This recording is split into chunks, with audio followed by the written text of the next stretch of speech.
Hey guys, welcome back. It's lesson 2 on carbohydrates, and today we are going to be talking about preparing those starchy carbohydrates. So we're in the kitchen, we're not even on a whiteboard today. How exciting for us all.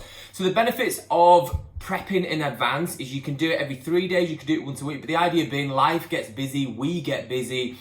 So it's super important that we prep for those unforeseens that might happen, because if not, I'm going to go grab a Mars bar or whatever because I'm starving hungry.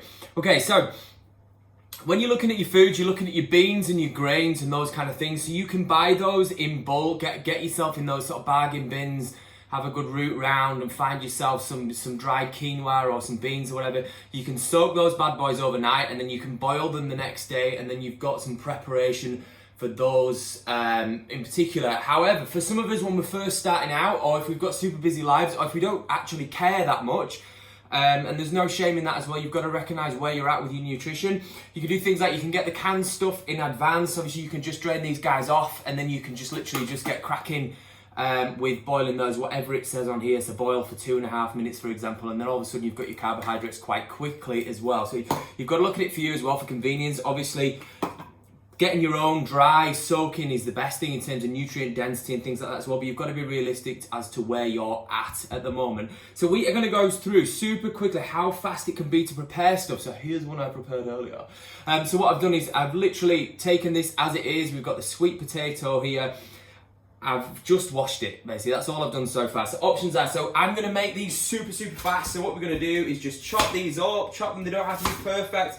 I'm literally just going to chop these guys through, make almost chips out of them without losing my fingers. And you can see by my cooking that I am not a chef, which is a great sign, isn't it? And then we're going to throw these in here into my little tin. Ovens, guys, I've got the oven at 200 degrees. Just throw them in. So I've got one potato. I could obviously do more, so that's going to be sort of what we've got there. We've got a couple of days supply of potatoes. Chop my second potato. Super fast. Come on, Sam, see how quick you can go. So with these as well, when you're chopping your sweet potatoes, obviously don't worry about what it looks like, just power through, get them chopped. But you can experiment as well, experiment with different spices. I like to use things like paprika on these. You could also use some Cajun spices, literally just some salt and pepper, throw them in there. You can spin this round. Lovely, gonna drizzle some olive oil on these as well. So that's what they look like. Obviously I'm gonna shake these guys out a little bit as I go. Get some olive oil. What have we got here today? In fact, we're going to use some rapeseed oil today on these, so I've not got any olive oil. Drizzle over the top. Super fast. Bit of salt and pepper.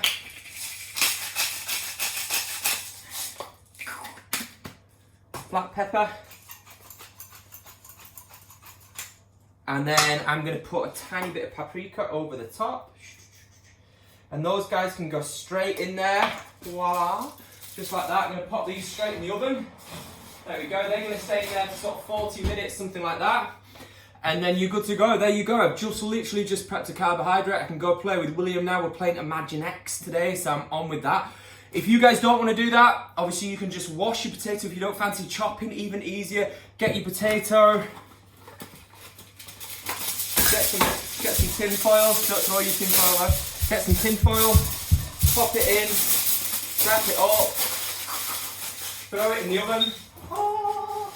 There you go, you've got your potatoes there as well. So that is it. That is as simple as prep needs to be. So I use the sweet potatoes. You could use white potatoes as well.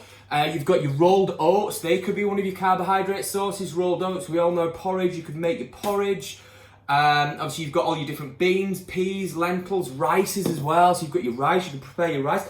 Guys, there's no shame in it for where we're at the moment. If you are going to buy your rice, I would say with something like this, try and avoid it if you can use in the microwave. Just bang it in, stir fry it through your vegetables, whatever. Just make sure obviously it's well cooked. Obviously because microwaves are not phenomenal, but still getting these pre-packed sometimes. I keep things like this, like emergency food in there as well.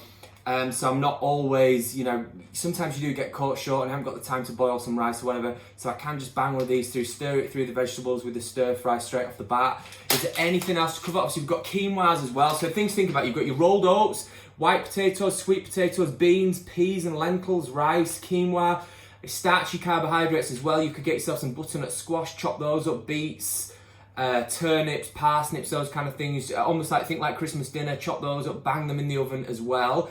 Obviously, you've got your canned and pre-cooked stuff as well. Try and stay away from your breads. If you are going to get your breads, choose something like rye bread as well, a more dense type of bread. It takes longer to put through the toaster as well, and that's the way to go. And for extra brownie points with this kind of stuff, try and have your carbohydrates now. Try and think about those carbohydrates post-workout. Earn those carbohydrates, get those glycogen stores depleted, and then consume your carbohydrates. And at the moment, we are playing around with 1 scoop of carbohydrate for a female a day, 2 scoops for the men.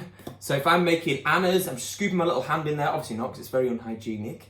But get your hand in there, that would be Anna's scoop. I would get 2 scoops in my porridge, and that is my post-workout carbohydrate source. The rest of the time, I'm going to be trying to get those from vegetables and fruits where possible. I'll see you guys tomorrow for another lesson.